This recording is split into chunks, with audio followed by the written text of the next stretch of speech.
Bonsoir et bienvenue dans ce journal du 14 août 2021. Voici d'abord les grands titres. Le Congrès national du parti politique UPRONA s'est réuni ce samedi. Il avait pour objectif d'élire un nouveau président. Il s'agit donc de Olivier Nkurunziza, ancien secrétaire général de ce parti plutôt. Mais encore, il s'observe une pénurie de boissons de la Braroudi. Certains commerçants rencontrés affirment peiner pour avoir ces boissons.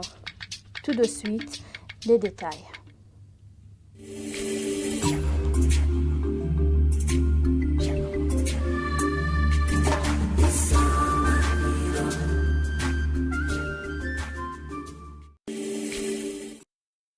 Je vous le disais en titre, certains commerçants de la mairie de Bujumbura signalent une pénurie des boissons de la Braroudi. Sur les mini-dépôts que nous avons visités, ces commerçants disent peiner pour les avoir. Yvette Nijimbele pour le reportage.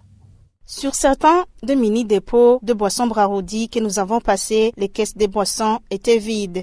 Le gérant de ces mini-dépôts nous ont confié qu'ils attendent depuis ce vendredi être servis par les méga-dépôts auxquels ils sont inscrits. Richard Nahayo, un gérant d'un mini-dépôt se trouvant à la 2e avenue de la zone Bguida, indique qu'après l'approvisionnement, c'est à leur tour de servir les propriétaires des bars. Mais il affirme que ces derniers jours, tous les produits Braroudi ne sont pas disponibles. Gasol Robert est gérant d'un bistrot. Pour lui, la question des produits Braroudi est toujours d'actualité. Il nous indique qu'il est obligé de faire le tour de la ville à la quête de ces boissons et qu'ils ont du mal à servir les clients. Les produits Braroudi qui manquent ces derniers jours sont entre autres la Mostel de 72 centilitres, le Boisson Royal et le Fanta Coca. Poursuivons cette édition. Olivier Nkurunziza a été élu président du parti UPRONA lors d'un congrès national de ce parti qui a eu lieu ce samedi. Lors de ce congrès national, ce parti politique a demandé la prolongation du mandat de la Commission nationale des terres et autres biens, CNTB en sigle, dont la fin est prévue en mars de cette année. Elinibel Nibigira. Lors de ce congrès, ayant porté à l'élection de nouveaux organes de l'UPRONA, le président du parti sortant a dressé le bilan et les défis de l'UPRONA. Le député Abel Gachassi a souligné la confusion et l'immixtion du bureau de la vice-présidence dans les affaires du parti, mais a rassuré que cela ne se refera jamais. J'affirme haut et fort que je vais collaborer avec le nouveau président. Le président du parti est unique. Il fut un moment quand j'étais président. Il y avait 2 présidents du parti. Le parti était dirigé ici à Kumugumya et au 28 novembre. Mais cela ne va plus se produire. Les affaires du parti au président, les affaires du parti au président du parti, les affaires du pays aux dirigeants, et nous serons responsables dans notre secteur. Le nouveau président de l'UPRONA, Olivier Nkurunziza, a promis que son parti va contribuer dans la recherche de la vérité en tant que parti qui a été au pouvoir pendant 40 ans. Quant à la CVR, nous saluons le travail de cette commission. On soutiendra cette commission comme le parti qui a été au pouvoir pendant 40 ans. Mais nos attentes, c'est une vérité réconciliatrice, une vérité qui n'appartient pas aux Hutus non plus aux Tutsis. Nous souhaitons une vérité pour tous les Burundais. Que nous ayons une vérité commune pour léguer nos enfants un Burundi meilleur. Le vice-président de la République et président du Conseil supérieur de l'UPRONA s'est aussi exprimé sur la justice traditionnelle au Burundi. Selon Prosper Bazombanza, il ne faut pas trouver la vérité d'une seule ethnie et demande aux Burundais d'éviter la globalisation.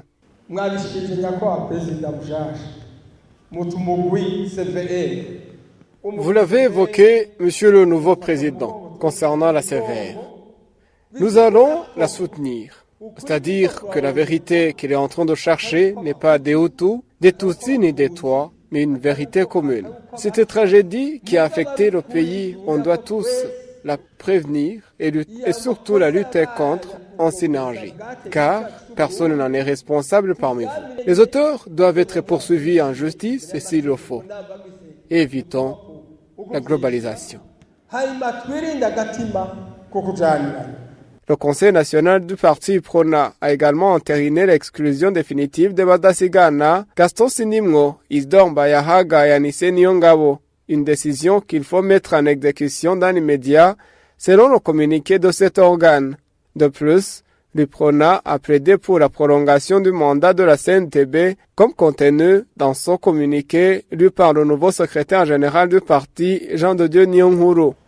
Le Congrès national de l'UPRONA salue le travail de la Commission nationale des terres et autres biens pour le rétablissement des sinistrés dans leurs droits et demande à la Commission de continuer à traiter les cas d'autres biens spoliés pendant les différentes périodes de troubles qu'a connu le Burundi. Sur ce, le parti UPRONA trouve utile de prolonger le mandat de la CNTB eu égard de l'ampleur des dossiers encore pendants.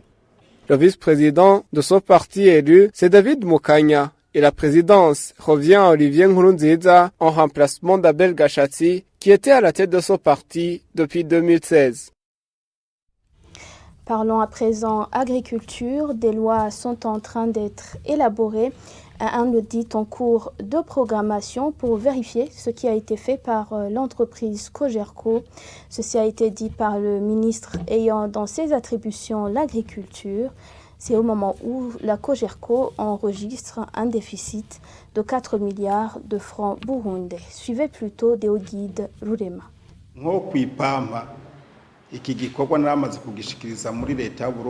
Pour ce qui est du coton, j'ai transmis cela au gouvernement du Burundi. Ils m'ont donné la permission de chercher de vastes propriétés pour y cultiver le coton afin que l'Afritextile commence à utiliser le coton du Burundi.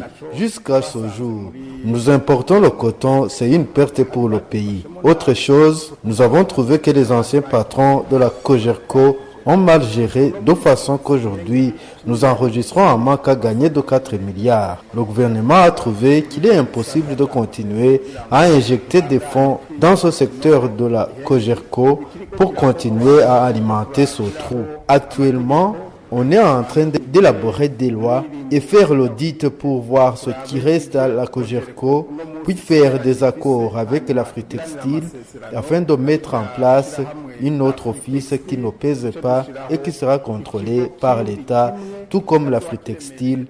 Comme ça, on pourra faire avancer ce secteur. Mais vous comprenez qu'on ne peut pas continuer à donner des fonds là où il y a un déficit pareil dans ce secteur du coton.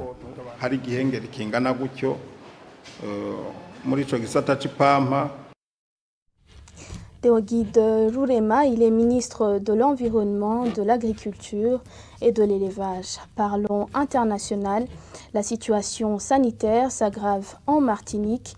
Les morgues sont débordées suite à l'augmentation des nombres de contaminations des cas positifs à la Covid-19, à savoir près de 1200 cas pour 1000 habitants. Suivez ce reportage de nos confrères de TV5 Monde.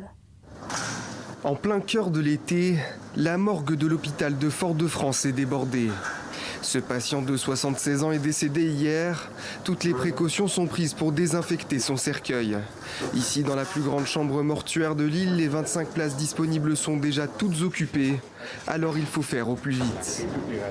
Il y a beaucoup plus de boulot, oui, mais on gère la situation par rapport aux pompes funèbres. On essaie de faire partir les corps assez rapidement. Voilà. Tendu. C'est tendu, oui, c'est tendu. C'est tendu, ça c'est sûr que c'est tendu. Au service de réanimation de l'hôpital, le nombre de patients atteints du Covid-19 ne cesse de croître. Près de 2% de l'ensemble de la population du département d'Outre-mer est contaminée chaque semaine. La plupart arrivent en manque d'oxygène et finissent hospitalisés, si bien que depuis le début de la 4e vague, l'établissement traite essentiellement les victimes du coronavirus. Et elles sont de plus en plus jeunes. La moyenne d'âge aujourd'hui dans l'unité ici, c'est 48 ans, donc c'est relativement jeune. Vous avez des gens très jeunes, on a eu des jeunes jusqu'à 19 ans. Donc là aujourd'hui, le Covid, c'est plus une maladie des gens âgés. C'est la maladie de tout le monde et c'est un peu pour ça qu'on demande à tout le monde de se vacciner.